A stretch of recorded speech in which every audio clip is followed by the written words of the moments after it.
Fini avec la coccidiose. Maintenant, on est confronté avec un autre phénomène. C'est le phénomène de se réveiller chaque matin, trouver 15, 17, 18 poussins morts dans le poulailler, sans savoir quelle est la cause. Mes amis, suivez cette vidéo et partagez-la. Je vais vous expliquer de A à Z qu'est-ce qui se passe et pourquoi chaque matin, quand je me réveille, je retrouve 15, 20 poussins qui sont morts. C'est des erreurs qu'il ne faut pas commettre. Alors, je vais vous donner quelles sont les causes réelles de ce qui s'est passé. Donc, je vais vous expliquer qu'est-ce qui s'est passé exactement. Je crois que c'est la raison à laquelle chaque matin, quand on se réveillait, on se retrouvait avec 15, 20, 17 poussins morts. Vous savez, moi, chaque semaine, je recevais les poussins. Je recevais 200 et quelques, je recevais 220. Il y a d'autres que je vendais aussi à Bobo avant de faire le transfert dans la ferme en brousse. Voilà, je me rappelle que quand les poussins arrivaient, on les mettait tous ensemble. Peu importe la différence d'âge, on les mettait tous ensemble. Brusquement, on a commencé à ramasser des pertes, 2, 3 chaque matin, 2, 3 chaque matin. Bon, selon moi, c'était dû à la fraîcheur, parce qu'il faisait froid, il pleuvait à tout moment. Voilà, il n'y avait pas de litière, on mettait le chauffage avec du charbon. Mais je crois que c'était dû à ça parce qu'il y avait trop d'humidité dans le poulailler parce qu'il n'y avait pas de litière.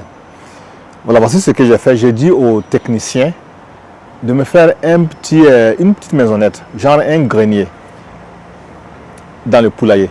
Donc là, il a fait le grenier et je lui ai dit de chercher du bois, mettre du bois et allumer ça. Et ça allait nous servir comme chauffage. Je ne sais pas que c'était une grosse erreur.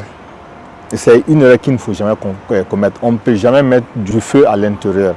On est resté avec ça pendant 2-3 jours. Et le poulailler, franchement, était chaud parce qu'il y avait du feu. Il était vraiment chaud. Les poussins étaient à l'aise. Mais on ne savait pas quand on tuait les poussins là, lentement et sûr. Le matin, le minimum, c'était 13 poussins morts chaque matin. Donc, si bien qu'on a perdu énormément de poussins. J'étais vraiment fatigué de recevoir les photos, des pertes. J'ai décidé de faire appel à un vétérinaire. Au début, je croyais que c'était la coccidiose, je croyais que c'était le gomboro. Vous voyez? Mais en réalité, ce n'était pas le gomboro. Parce que j'ai demandé au technicien, est-ce que tu vois des signes de gomboro dans le poulailler? Est-ce que tu vois des signes de maladie? Il me dit non. Réellement, quand lui, il regarde les poussins, il ne constate absolument rien. Les poussins sont en forme. La fiente, en fait, tout était bien. Physiquement, ça se voyait qu'ils étaient en forme. Et un jour, je lui ai dit de rester dans le poulailler pendant 1 heure de temps et de constater leur mouvement, d'ouvrir bien les yeux pour voir réellement s'il y a un changement de comportement, que ce soit du côté physique ou bien que ce soit du côté émotionnel, quoi. Vous voyez? Donc, il est resté pendant 1 heure de temps. Il a remarqué quelques sujets qui étaient un peu nonchalants, qui étaient mous là.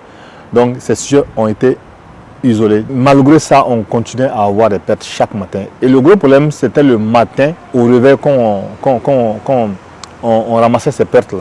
Donc ça veut dire qu'il y a quelque chose qui n'allait pas bien la nuit. On a décidé de laisser la lumière pendant toute la nuit pour voir. Le lendemain encore, on a ramassé quelques pertes.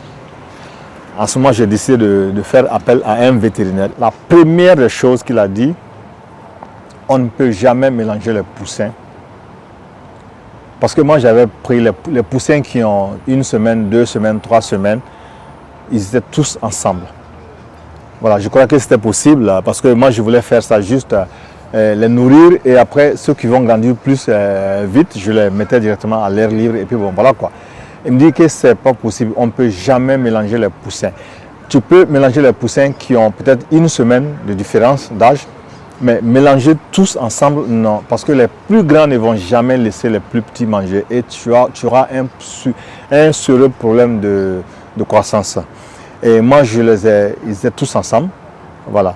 Et c'est ça d'abord, le premier constat qu'il a eu à faire, c'était ça. On ne peut jamais mettre du feu de bois dans un poulailler. Moi, en fait, avant de mettre ça, j'avais consulté ChatGPT. Et là, j'ai vu que c'était dangereux de mettre du feu de bois dans un poulailler. Mais j'ai fait ça et croyant que je pouvais trouver une solution pour ne pas avoir de la fumée dans le poulailler. Parce que c'est la fumée qui peut étouffer les poussins là. Et le jour où j'ai dit au basse-cour d'installer une maisonnette là, pour mettre du feu dedans, je lui ai demandé, est-ce qu'il y a de la fumée à l'intérieur? Il me dit non, qu'il n'y a pas de la fumée. C'est juste le feu qu'on voit, mais il n'y a pas de la fumée. Bon, selon moi, comme il n'y a pas une apparition de la fumée, donc cela ne peut pas causer de problème. Mais je me suis trompé.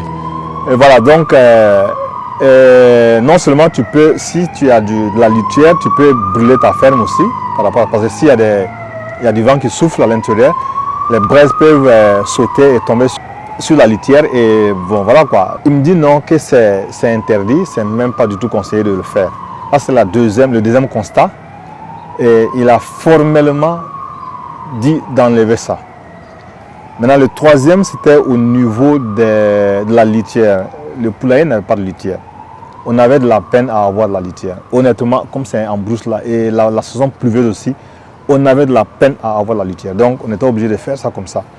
Il me dit non, d'installer une litière et ça va permettre aussi les poussins d'être un peu à l'aise et l'humidité ne va pas monter parce que quand il n'y a pas de litière, l'humidité monte à tout moment. Et tu chauffes la maison, tu chauffes le poulailler, malgré ça, ça sera toujours humide. On a enlevé le charbon, le feu de bois et on a installé du charbon pour chauffer le poulailler.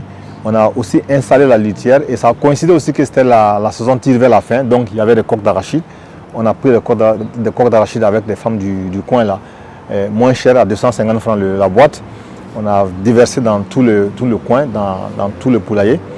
Et on a fait une séparation pour séparer les poussins qui ont maximum une semaine de différence d'âge. Tous ces poussins que tu vois présentement, il y a une semaine de différence entre eux.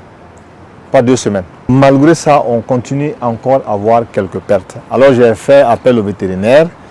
Il me dit non, que les sujets qui sont débiles, les sujets qui sont vraiment faibles physiquement vont crever parce qu'ils étaient déjà fatigués, ils n'ont pas mangé, ils étaient mal à l'aise, donc ils vont crever obligatoirement.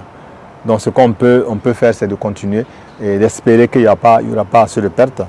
Mais bon, effectivement, on commence à avoir moins de pertes aujourd'hui.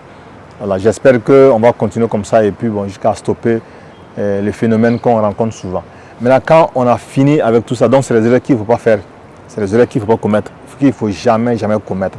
Ne mettez jamais les poussins qui ont maximum une semaine de différence d'âge entre, vous pouvez les mélanger. Mais quand ça dépasse une semaine, 2 semaines, non, ne les mettez jamais ensemble. Voilà, donc moi j'étais dans l'erreur et j'ai corrigé cette erreur là. Je crois que maintenant, bon, j'ai corrigé l'erreur, je crois que maintenant les choses vont très bien. Pour l'instant, en tout cas, on n'a pas beaucoup de pertes, mais on continue encore d'avoir des pertes et on va attendre un peu voir ce que ça va donner. Un jour, on a retrouvé la bâche là, ils ont essayé de percer la bâche.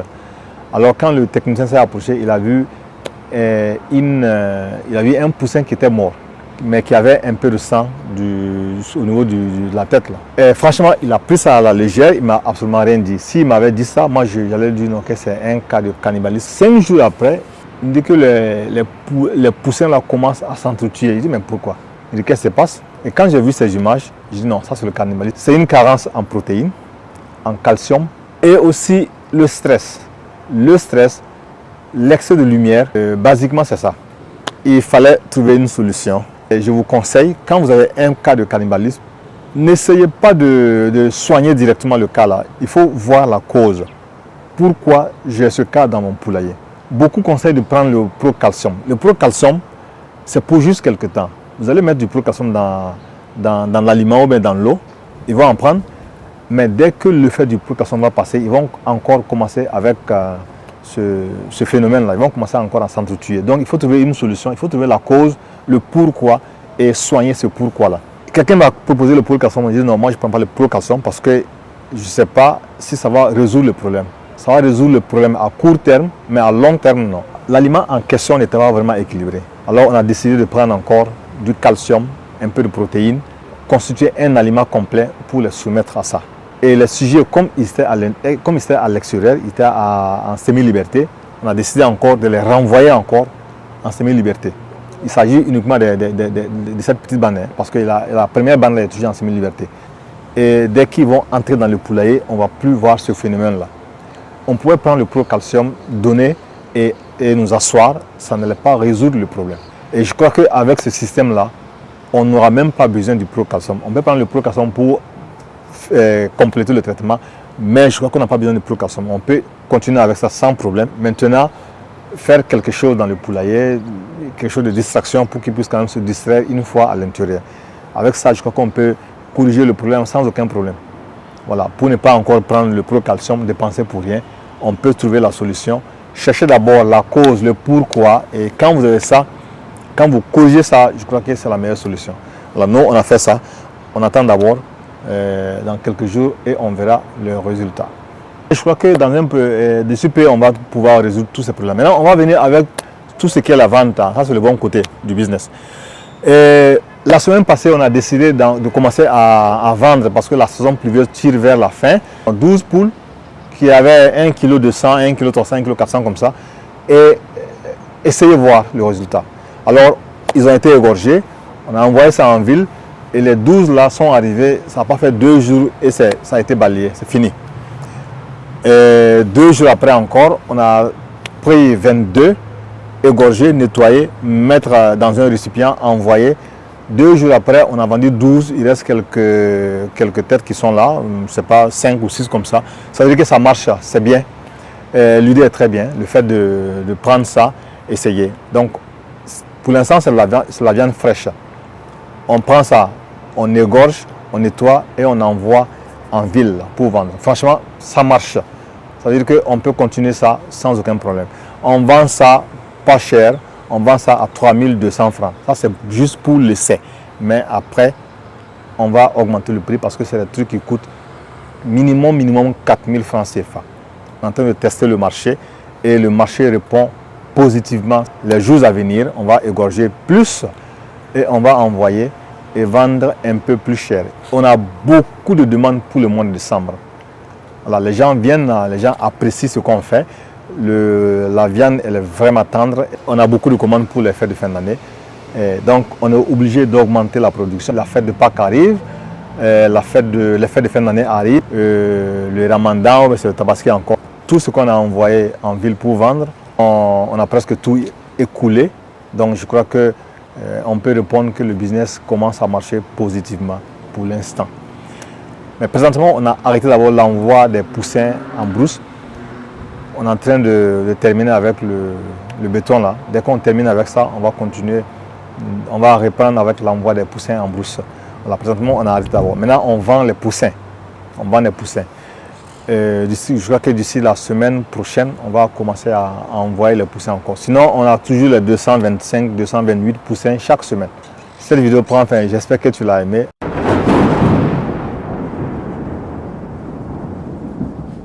Partage-la massivement.